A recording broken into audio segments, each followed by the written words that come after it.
একবার বাচ্চা একটা ছেলে তার বাবার সাথে জঙ্গলের ভেতর দিয়ে যাচ্ছিল। তখন একটা বাঘ এসে তার বাবাকে মেরে ফেলে, কিন্তু সে কোনো রকমে বাঘটির হাত থেকে বেঁচে যায়। এতিম ছেলেটি এরপর ওই বনের ভেতরেই প্রাণীদের সাথে আস্তে আস্তে করে বড় হতে থাকে। সমস্ত প্রাণীদের সাথে তার ভালো একটা বন্ধুত্বপূর্ণ সম্পর্ক গড়ে ওঠে। তবে যখন সে একটু বড় হয় তখন ওই বাঘটা তাকে শিকার করার জন্য উঠে পড়ে লাগে। এই সময় বাকি সমস্ত প্রাণীরা তাকে সাহায্য করে। ছেলেটি কি পারবে বাঘের হাত থেকে বাঁচতে, নাকি সে বাঘের পেটে চলে যাবে? এমনই অসাধারণ একটা কাহিনী নিয়ে নির্মিত দ্য জঙ্গল বুক মুভির গল্প আজকে আপনাদেরকে শোনাবো। আপনাদের সাথে আছি আমি সাদি। তো চলুন গল্পটি শুরু করা যাক।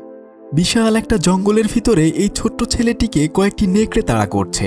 মনে হচ্ছে তারা তাকে ধরতে পারলেই একদম ছিঁড়ে খেয়ে ফেলবে। ছেলেটি তার নিজের জীবন বাঁচানোর জন্য এদিক সেদিক দৌড়াতে থাকে। সে তাদের চোখ ফাঁকি দিয়ে একটা গাছ থেকে আর একটা গাছে পাড়ি দিয়ে কোনোরকম নিজের জীবন বাঁচিয়ে নেয়। কিন্তু ঠিক তখনই ভয়ঙ্কর দেখতে কালো একটা চিতাবাঘ তার সামনে এসে পড়ে। আসলে এসব কোনো প্রাণী এই ছেলেটিকে আক্রমণ করতে চাইছিল না, বরং এই চিতাবাঘ এবং এই নেকড়েগুলো তার খুবই ভালো বন্ধু। ছেলেটির নাম হচ্ছে মোগলি। একদম ছোটবেলা থেকে সে এই জঙ্গলে এসব প্রাণীদের সাথে বসবাস করে। তার বাবা মা বলতে কেউ নেই, এজন্যই আসলে এই চিতাবাঘটি সব সময় তাকে দেখাশোনা করে রাখে।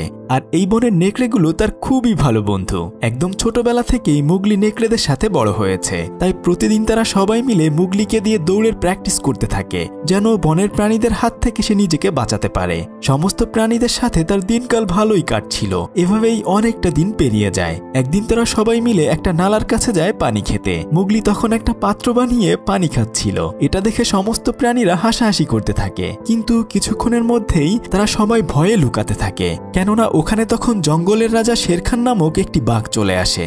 সে ওখানে পানি খেতে এসে বলতে থাকে, এখানে কেমন যেন আমি একটা মানুষের গন্ধ পাচ্ছি। মুগলি তখন একটা নেকড়ের পেছনে লুকিয়েছিল। শেরখান তখন বলতে থাকে, তোমরা আর কতকাল ওই মানুষের বাচ্চাটিকে আমার থেকে লুকিয়ে রাখবে?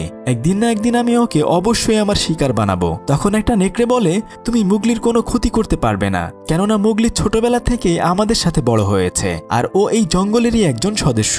কিন্তু শেরখান তখন বলে, তোমরা যতই চেষ্টা করো না কেন, মানুষের বাচ্চা কখনোই আমাদের এই বনে থাকতে পারবে না। আর আমি যেভাবেই হোক না কেন একদিন না একদিন ওকে আমার নাস্তা বানিয়ে ফেলবো। এসব কিছু বলে সে ওখান থেকে চলে যায়। এই কথা শুনে এখন সমস্ত নেকড়েরা মুগলিকে নিয়ে অনেক বেশি চিন্তায় পড়ে যায়। তারা এখন শেরখানের হাত থেকে তাকে কিভাবে বাঁচাবে। তাই একদিন যখন তাদের জঙ্গলে বৃষ্টি হচ্ছিল, তখন মুগলি বলে, আমি তোমাদেরকে আমার কারণে বিপদে ফেলতে পারি না। আমি এই জঙ্গল পাড়ি দিয়ে অন্য কোথাও চলে যাব, যেখানে মানুষরা বসবাস করে। কিন্তু নেকড়েগুলো তাকে ওখান থেকে যেতে দিতে চাচ্ছিল না, কেননা একদম ছোটবেলা থেকেই তারা একসাথে বড় হয়েছে।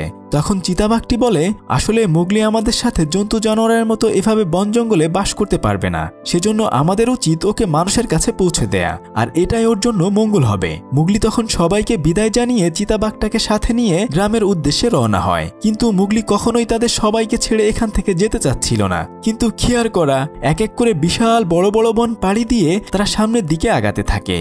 এরপর তারা যখন একটা মাঠের কাছে আসে, তখন চিতাবাঘটি মুগলিকে লুকিয়ে পড়তে বলে। আর ঠিক তখনই হঠাৎ করে শেরখান এসে মুগলির উপর আক্রমণ করে বসে। চিতাবাঘটি তখন কোনো রকম তার হাত থেকে মুগলিকে বাঁচিয়ে নেয়। এরপর সে বাঘের সাথে লড়াই করতে শুরু করে। আসলে চিতাবাঘটি শেরখানের সাথে পারছিল না, তাই কিছুক্ষণ পরে শেরখান চিতাবাঘটিকে হারিয়ে মুগলিকে ধরার জন্য দৌড়াতে থাকে। মুগলি নিজের জীবন বাঁচানোর জন্য প্রাণপণ সামনের দিকে দৌড়াতে শুরু করে। দৌড়াতে দৌড়াতে সে কাদার ভেতরে পড়ে যায়। আর ঠিক তখনই শেরখান প্রায় তাকে ধরেই ফেলছিল। তবে কপাল ভালো, ওখানে একদল বন্য মহিষ চলে আসে। সেজন্য মুগলি এ যাত্রায় বেঁচে যায়। মুগলি তখন একটা মহিষের শিং ধরে ঝুলে ঝুলে ওখান থেকে নিজের জীবন বাঁচিয়ে নেয়। কিন্তু শেরখান তাকে ধরতে না পেরে রাগে ফসফস করতে থাকে। সে ওখান থেকে নেকড়েদের কাছে এসে পৌঁছে তাদেরকে বলতে থাকে, তোদের এত বড় সাহস, তোরা আমার শিকারকে এখান থেকে পালিয়ে যেতে দিয়েছিস? তবে তোরা মনে রাখিস, আমি একদিন না একদিন ওকে ঠিকই ধরে ফেলবো। এই বলে সে ওখানকার একটা নেকড়েকে মেরে ফেলে। এসব কিছু বলে সে ওখান থেকে চলে যায়। ওদিকে মুগলি সেই মহিষের পিঠে চড়ে সামনের দিকে আগাতে থাকে। কিন্তু কিছুক্ষণের মধ্যেই ওখানে ঝড় বৃষ্টি শুরু হয়ে যায়। সে তখন মহিষের পিঠ থেকে ছিটকে একটা নদীর মধ্যে পড়ে যায়। বেচারা তখন অনেক কষ্ট করে একটা গাছের গুড়ি ধরে ভাসতে ভাসতে সামনের দিকে আগাতে থাকে। অনেকটা পথ পাড়ি দিয়ে সে নতুন আর একটা জঙ্গলের ভেতর প্রবেশ করে। কিন্তু এখানে সবকিছু তার অপরিচিত ছিল।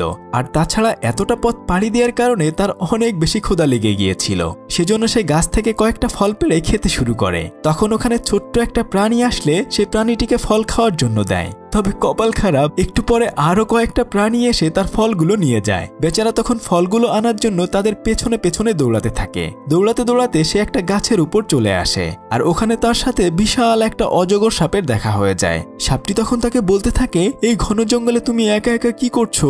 মুগলি বলে, আমি ছোটবেলা থেকে এখানেই থাকি, আমি আমার একজন বন্ধুর জন্য এখানে অপেক্ষা করছি। তখন সাপটি বলে, আমি জানি তুমি কোথা থেকে এসেছো। একবার তোমার বাবা এই জঙ্গল দিয়ে কোথাও যাচ্ছিল, রাতের বেলায় তোমরা একটা গুহার ভেতরে আশ্রয় নিয়েছিলে, কিন্তু একটা বাঘ এসে তোমার বাবাকে মেরে ফেলে, আর এরপর তোমাকে কালো চিতাবাঘটি ছোট থেকে বড় করে তুলেছে।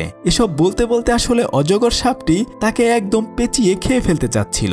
তখনই একটা ভাল্লুক এসে মুগলিকে সাপের হাত থেকে বাঁচিয়ে নেয়। আস্তে আস্তে করে ওই ভাল্লুকের সাথে মুগলির ভালো একটা বন্ধুত্বপূর্ণ সম্পর্ক গড়ে ওঠে। একদিন ওই ভাল্লুকটা মুগলিকে বলে, তুমি কি গাছে উঠতে পারো?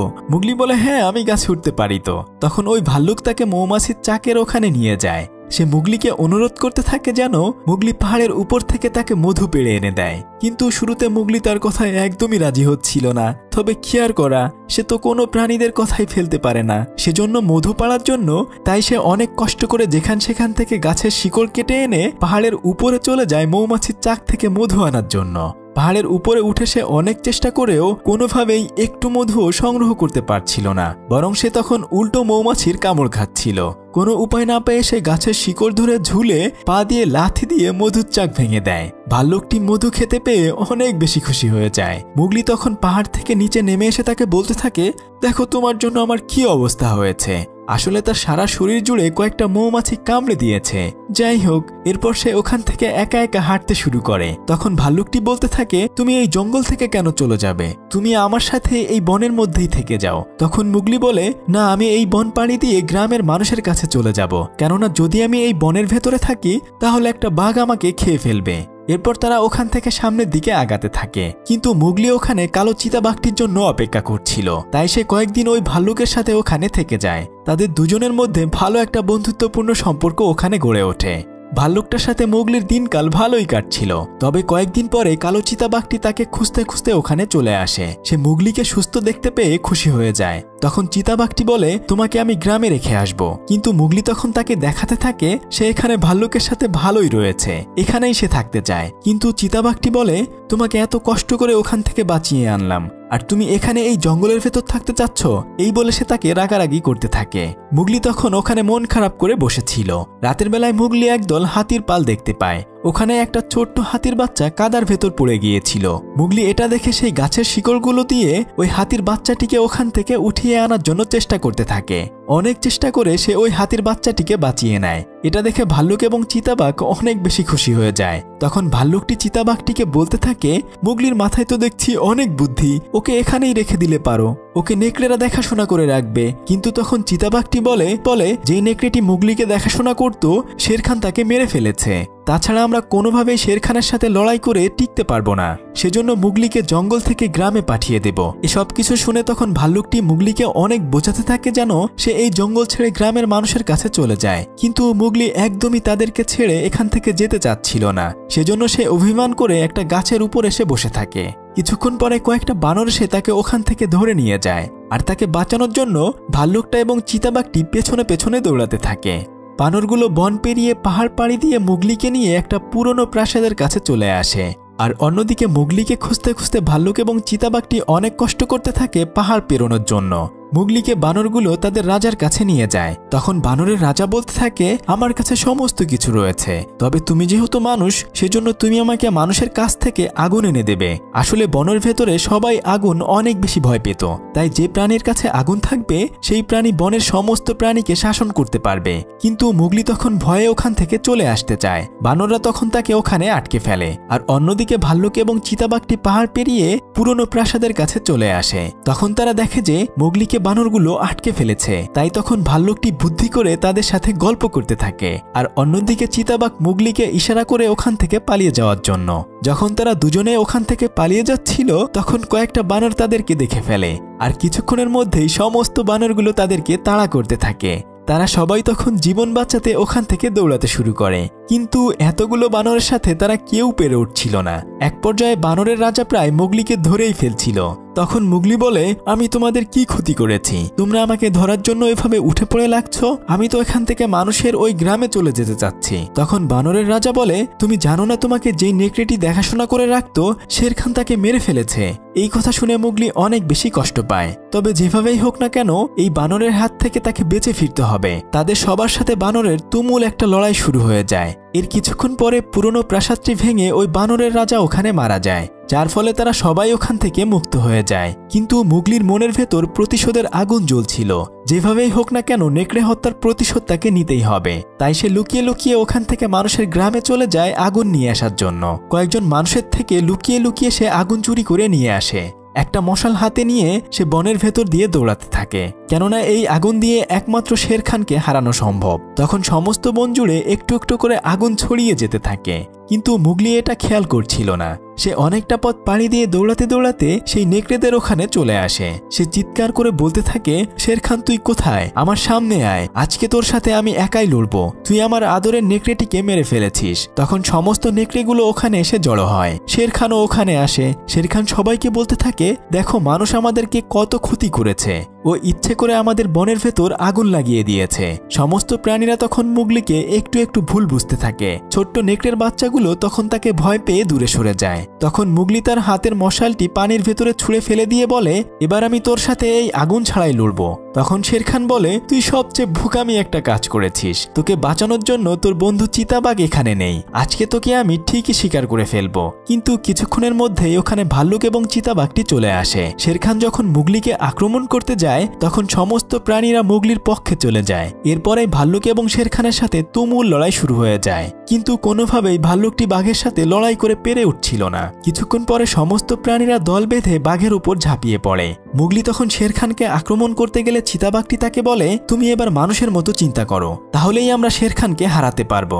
এরপর মুগলি চালাকি করে ওখান থেকে দৌড়ে বনের ভেতরে চলে যায়। এটা দেখে শের খান তাকে ধরার জন্য পিছন পিছন যেতে থাকে, কিন্তু তখন কালো চিতাবাঘ বাধা দেয়। এর ফলে তাদের দুজনের মাঝে লড়াই শুরু হয়ে যায়। এক পর্যায়ে শের খান তাকে প্রায় মেরেই ফেলছিল।